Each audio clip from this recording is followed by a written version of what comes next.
Bonsoir à tous, merci de votre fidélité à la Fondation Maloua Télévision. On se retrouve dans le cadre de la grande édition du journal. D'abord, l'actualité pour commencer. Après les séances des remises et reprises de membres du gouvernement Sama 2, les choses sérieuses commencent.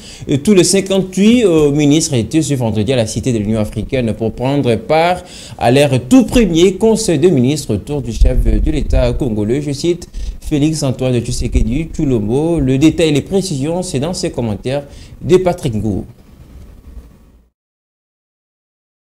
De nouveaux visages pour la Cité de l'Union africaine en qualité de membre de l'exécutif central. Depuis l'avant-midi, c'est des défilés qui s'observent. Le ministre du gouvernement Sama 2, nommé tout récemment, font leur entrée.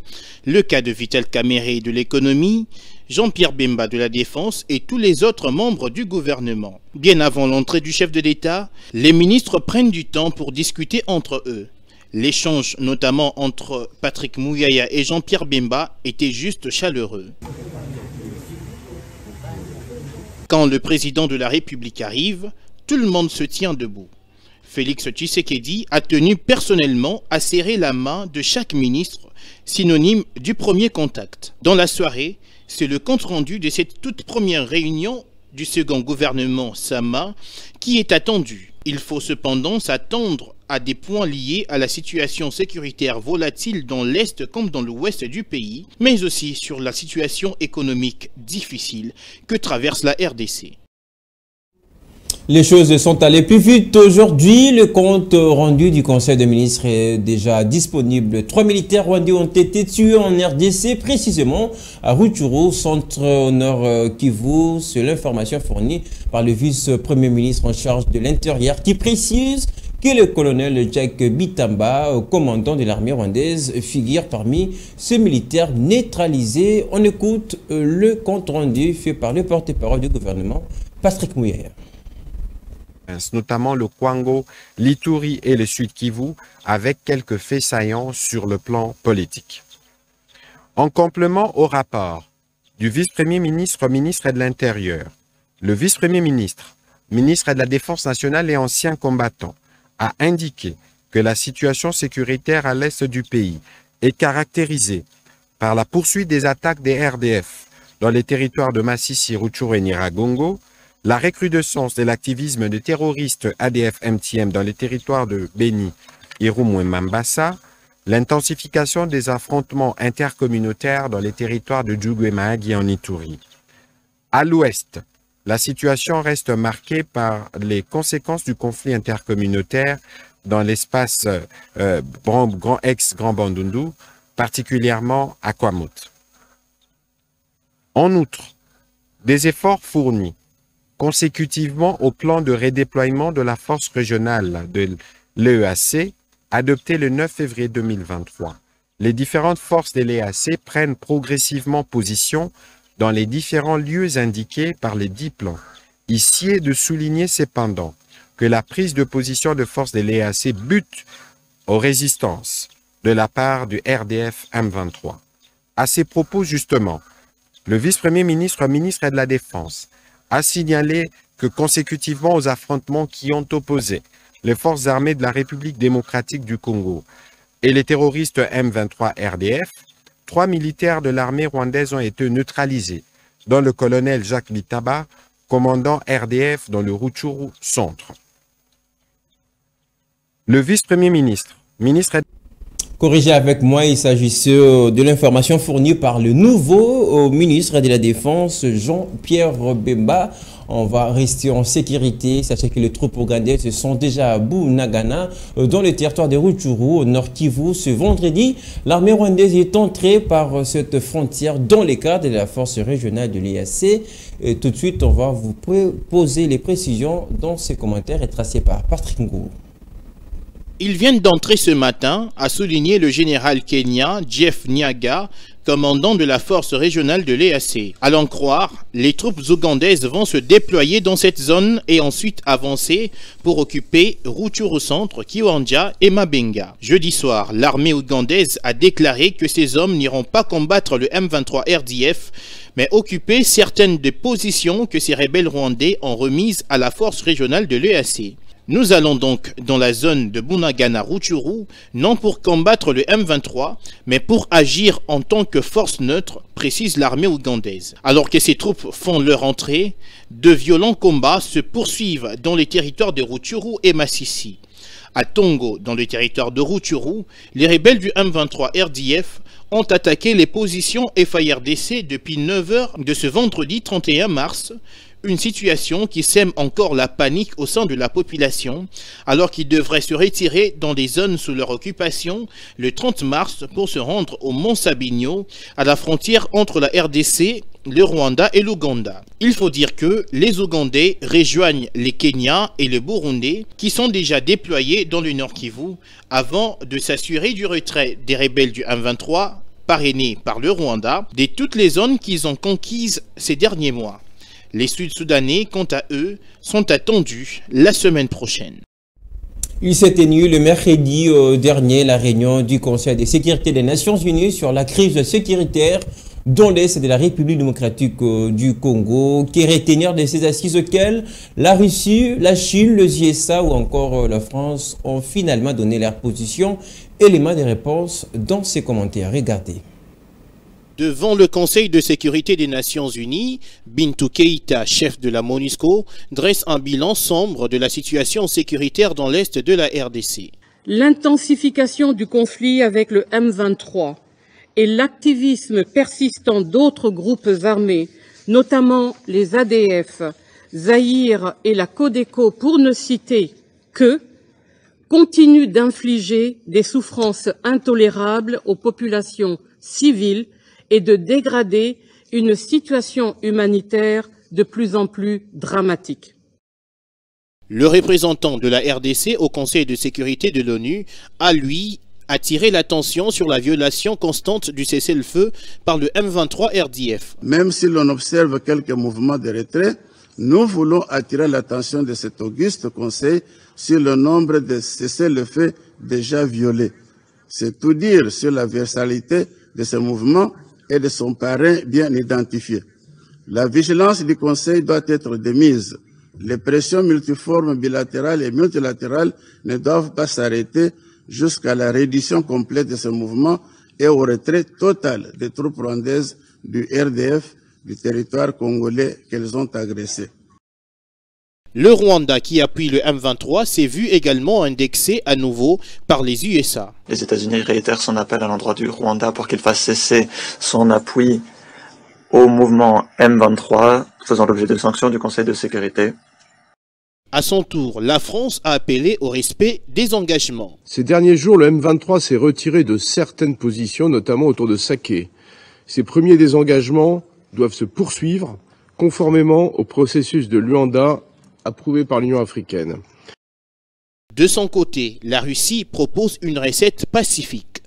Nous sommes convaincus qu'aujourd'hui, la priorité doit être de faire cesser les opérations militaires et lancer un dialogue inclusif entre toutes les parties au conflit. Dans ce contexte, nous espérons que les mesures futures prises par les États voisins de la RDC dans le cadre des processus de Luanda et de Nairobi visant à trouver des solutions conjointes et à assurer un règlement pérenne de la crise seront couronnées de succès. Nous nous félicitons de l'engagement du gouvernement congolais à mener des négociations avec les groupes armés dans le cadre du volet politique du processus de Nairobi. La Chine a quasiment abordé dans le même sens. Nous espérons que les pays de la région mettront à partie leur expérience et qu'ils revitaliseront cet important processus en s'engageant à remédier aux différends par le biais du dialogue et de consultation pour façonner un avenir commun. Pour l'heure, le M23 RDF conserve certaines de ses positions. Mardi, ces terroristes ont conquis la cité de Mweso, dans le Masisi. Tout à fait autre chose dans ce journal, rentrée parlementaire sur fond des tensions à l'Assemblée provinciale du Haut-Katanga. Le député du Front commun pour les Congos ont claqué la porte de la plénière. Pour cause, les membres du parti présidentiel ont entamé l'hymne de l'UDPS après l'hymne national. On écoute donc le député du FCC qui déplore cette situation. Oui, chers amis, nous venons de suivre désagréablement une théâtralisation de la séance inaugurale de la session de mars. Et on ne pouvait pas supporter cela. C'est comme si on était en train de bafouer la démocratie dans notre pays. Et dans notre province. Et dans notre province, exactement. On ne peut pas revenir aux anciens systèmes de parti-État. Et donc, nous sommes des patriotes, démocrates, et nous considérons que ça, c'est une ouverture qui concerne l'union sacrée. Eh bien, nous sortons. Nous allons attendre le jour où il y aura ouverture officielle du Parlement du Haut-Katanga. À ce moment-là, nous viendrons. Parce qu'assister à ce genre de théâtralisation politique, ça n'honore pas non seulement la province, mais aussi les gens qui sont en train de suivre tout ce qui se passe là. Nous estimons qu'il n'y a qu'une seule cérémonie d'ouverture, c'est celle-ci. C'est un crash. C'est un crash. On ne peut pas se permettre à mettre dans l'esprit de tous les Hauts-Katangais que nous sommes dans un parti-État. Et pour nous y opposer, voilà, nous sommes sortis.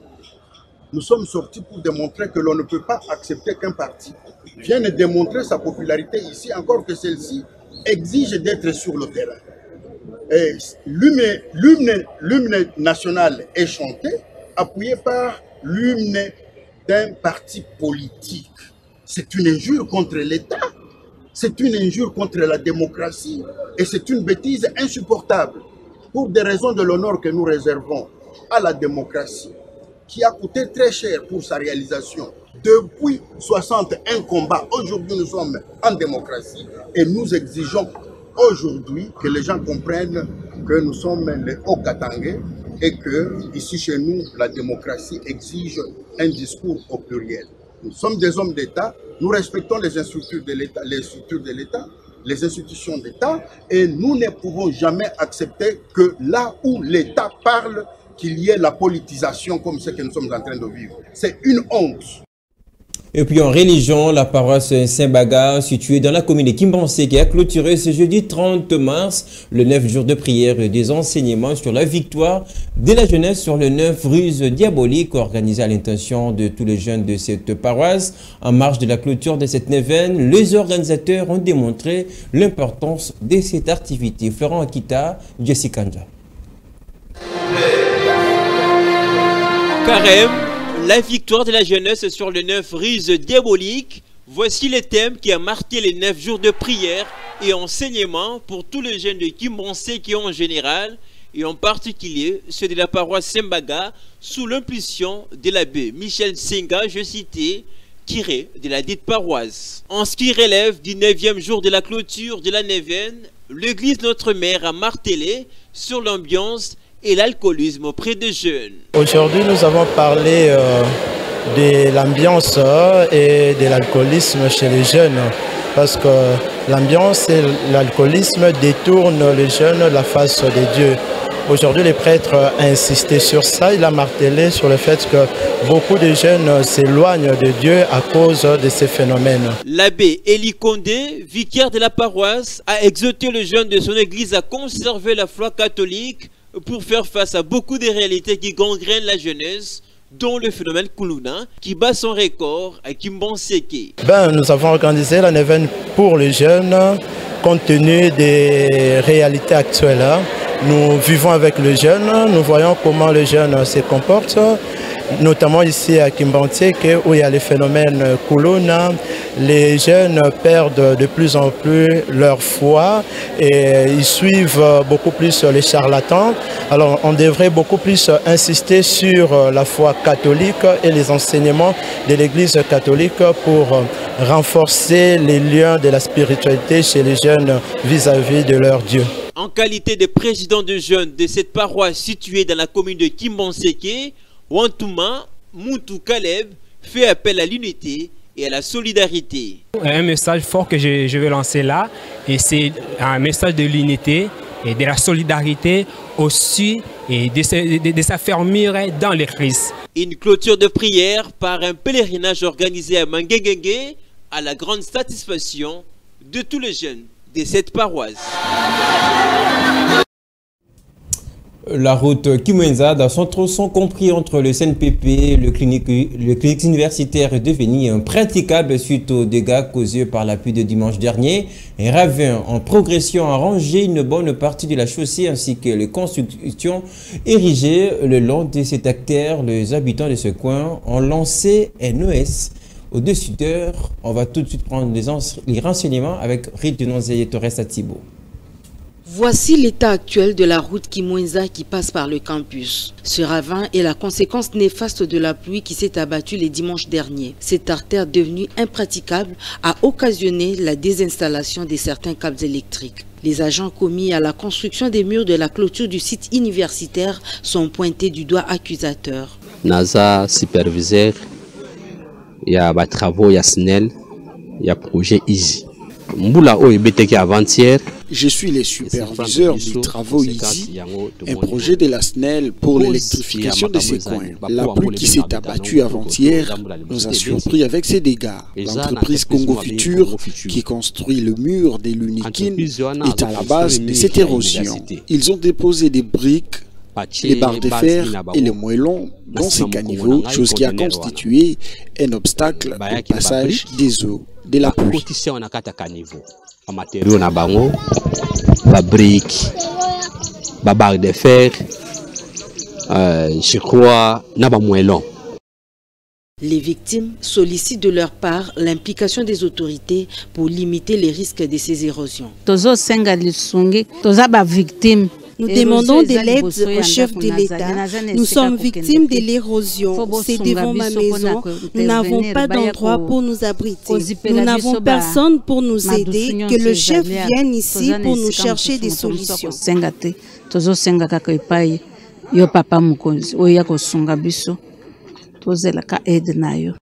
Le danger est énorme dans la mesure où certaines habitations construites en matériaux durables ont été effondrées, laissant ainsi leurs propriétaires dans le désespoir. Certaines familles passent la nuit sous la belle étoile. Les autorités sont venues puis elles sont parties.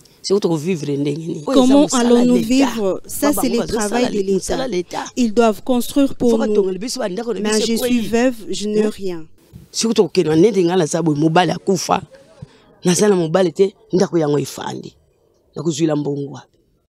Rappelons qu'avant le début effectif des travaux de réhabilitation de cette artère qui mène vers la cité de Kimwenza et Kindélé, quelques séances de remblayage sont effectuées pour réduire les dangers.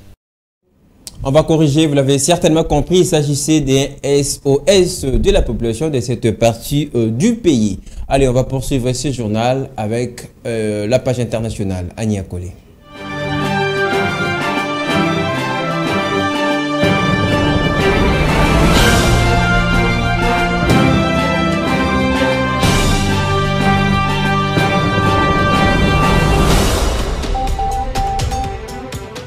C'est parti pour la page internationale. Mesdames et messieurs, bienvenue.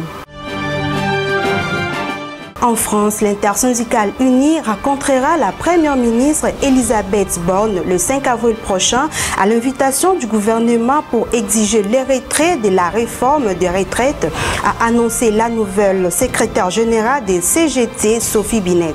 Pour rappel, des manifestations de rue n'ont cessé d'éclater sur toute la France avant comme après que les gouvernements puissent recourir au 49,3, cet article controversé de la Constitution.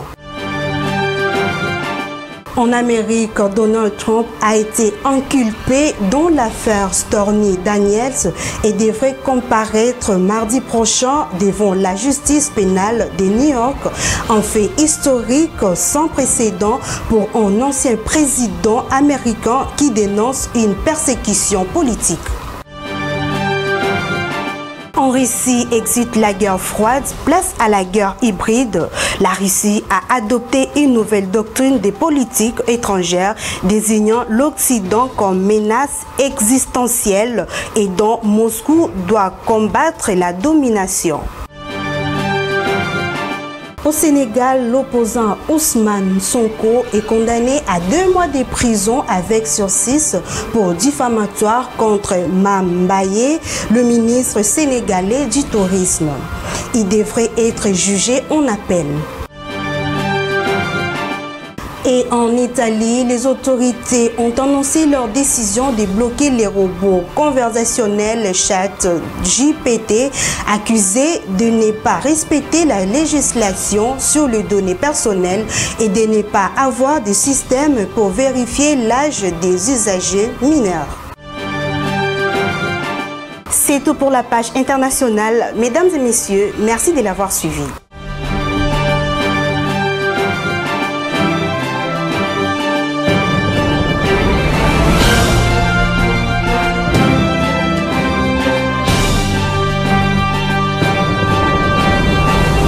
À présent, la page sportive, madame, messieurs.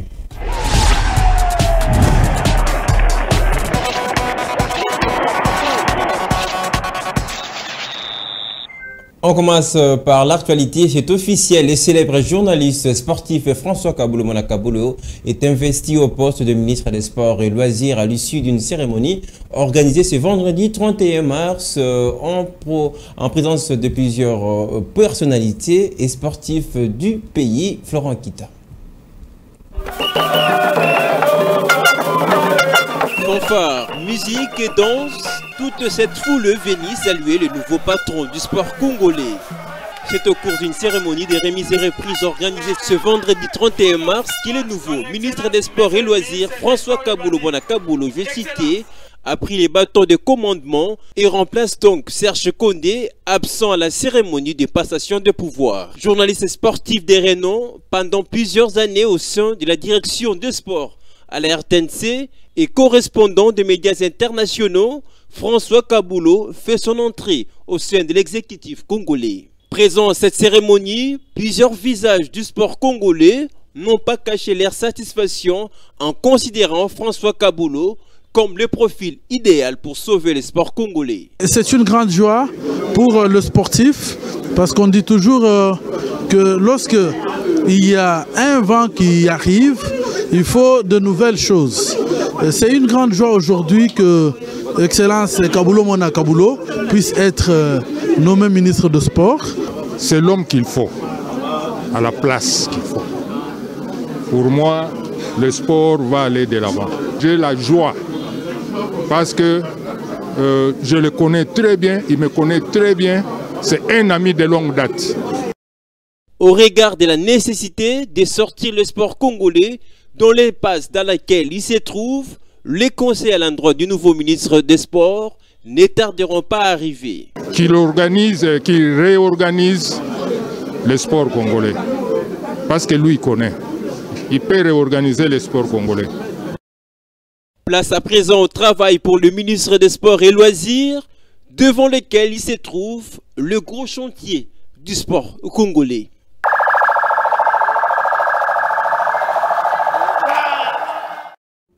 Nomination de François Kaboulo, on en parle encore dans ce journal. Et pour l'analyste sportif Michel Tobo, il faut d'urgence que le nouveau ministre des Sports et Loisirs dote au sport et aux sportifs congolais une politique sportive pour relancer ce secteur qui va en tout cas très mal. On va l'écouter au téléphone de votre rédaction.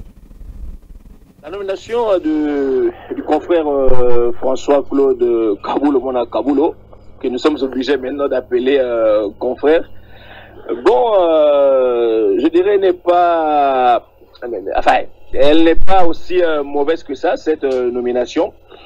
Voilà, c'est un connaisseur du monde sportif congolais. Il sait là où il y a le mal, là où il faut arranger, mais on va se poser beaucoup de questions par rapport à cette nomination, tout simplement parce que ce n'est pas le fait d'avoir nommé un connaisseur du sport qui fera en sorte que tous les problèmes du sport congolais puissent être résorbés. Il faudra avoir également le temps qui lui reste pour justement accomplir, pour essayer d'accomplir sa mission. Tout ce que je peux lui donner comme conseil, pour le moment en tout cas, hein, des 9 mois qui lui restent, bon, si on aura à le prolonger au-delà de ça, ça sera pas mauvais non plus. Et c'est déjà dans un premier temps, ça c'est mon point de vue, hein, ça n'engage que moi, essayer d'organiser un forum qui permettra à ce que tous les sportifs du pays puissent réfléchir sur la politique nationale du sport au pays. C'est très important. On va terminer ce journal par la Fédération africaine de football qui a publié justement un communiqué via son site officiel les dates de la prochaine Coupe d'Afrique des Nations Côte d'Ivoire 2023. Dans ce communiqué, il indique que la fête du football africaine ouvrira ses portes le 13 janvier au stade olympique et s'achèvera officiellement le 11 février 2024 lors de la grande finale. Le tirage au sort officiel de cette CAN aura bel et bien lieu en septembre prochain, et confirme justement la Fédération africaine de football via son site internet. C'est avec cette note sportive, nous mettons terme à ce journal. À vous tous, grand merci de l'avoir suivi. L'intégralité encore s'est retrouvée sur notre chaîne YouTube avec le même plaisir.